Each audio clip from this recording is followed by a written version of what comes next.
Ma volonté en créant le groupe Activa il y a 18 ans, c'était de dire que les Africains doivent être capables, dans un secteur aussi concurrentiel, de travailler sur des standards internationaux sans aucun complexe.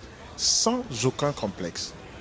Nous avons la capacité de créer des produits. Nous avons accès au même marché mondial de la réassurance. Nous pouvons avoir de la ressource humaine qui est le principal capital de notre activité. Donc, dès le début, notre volonté était de créer une société ayant une ambition africaine. C'est pour cela qu'en plus d'Activa Assurance, le groupe que j'ai fondé il y a 18 ans et qui est présent aujourd'hui dans 7 pays africains, nous avons en même temps, depuis près d'une dizaine d'années, créé le réseau Globus, qui est le premier réseau africain qui est présent dans 43 pays africains.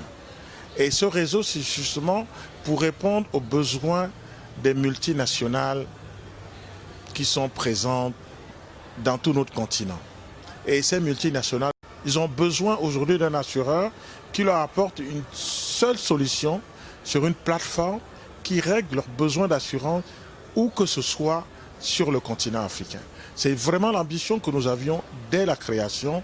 Et c'est vrai qu'après 18 ans d'existence, nous pensons poursuivre notre chemin. Et c'est pour cela que nous sommes très fiers d'accueillir Proparco parmi nos partenaires financiers qui nous accompagneront dans ce développement.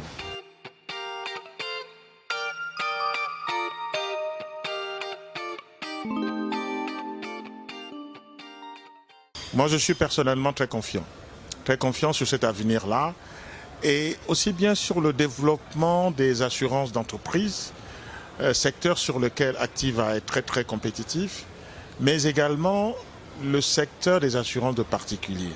Et le particulier sous ses diverses formes, aussi bien le particulier urbain. Aujourd'hui, la population urbaine en Afrique, c'est à peu près 40% de la population.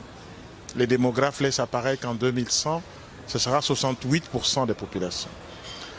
Et en plus de cette population urbaine, vous avez une population rurale qui est très importante, qui aujourd'hui est loin du champ des assurances et pour laquelle nous devons, nous assureurs africains, concevoir des produits qui puissent correspondre à leurs besoins, notamment dans leur activité agricole. C'est l'assurance agricole qui n'existe pratiquement pas sur le continent. La troisième composante de cette clientèle de particuliers, c'est ce qu'on appelle aujourd'hui la population constituée par les couches pauvres des populations. Là aussi, nous allons développer la micro-assurance. La micro-assurance, c'est notre capacité de créer des produits susceptibles d'être compatibles avec le pouvoir d'achat de ces populations à très faible revenu. Alors, bien évidemment, une fois que j'ai décrit cela, il faut que nous soyons en mesure à la fois de créer des produits, on sait faire, mais surtout de les porter jusqu'à ces populations de particuliers.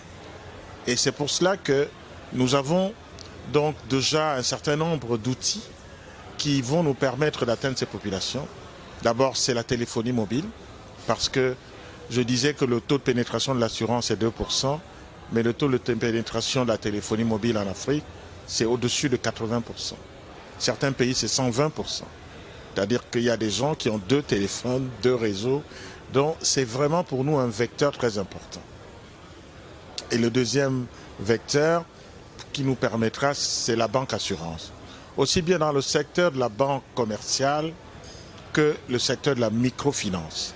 Et c'est également des secteurs sur lesquels notre groupe a fait un certain nombre de développements. Quant à une partie de la population urbaine constituée par la diaspora, c'est-à-dire ces Africains qui ont grandi, qui ont pris des habitudes dans les pays développés et qui rentrent en Afrique, vont garder leurs habitudes, c'est de faire tous leurs achats sur Internet. C'est l'assurance faisant digitale que nous devons également pouvoir développer. Mais avec un challenge qui également là ne dépend pas de nous, c'est la fiabilité de la qualité du réseau. Mais je pense qu'on y travaille également.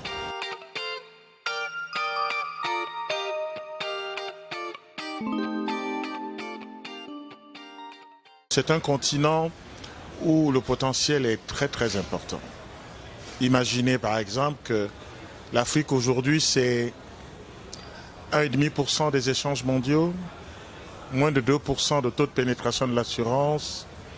Donc ce sont vraiment des critères et des éléments qui nous laissent apparaître clairement que ce développement va se poursuivre de manière harmonieuse sur cette période. Évidemment, avec un certain nombre de challenges. J'en relèverai que deux. La stabilité politique, sur laquelle nous avons malheureusement, nous, acteurs de l'assurance, peu de marge de manœuvre. Le deuxième, c'est des pandémies comme celle qui a eu cours en Guinée, au Libéria, en Sierra Leone ces 2 dernières années, c'est-à-dire la crise Ebola. Mais au-delà de ces challenges, je peux vous dire que moi, je suis personnellement très confiant.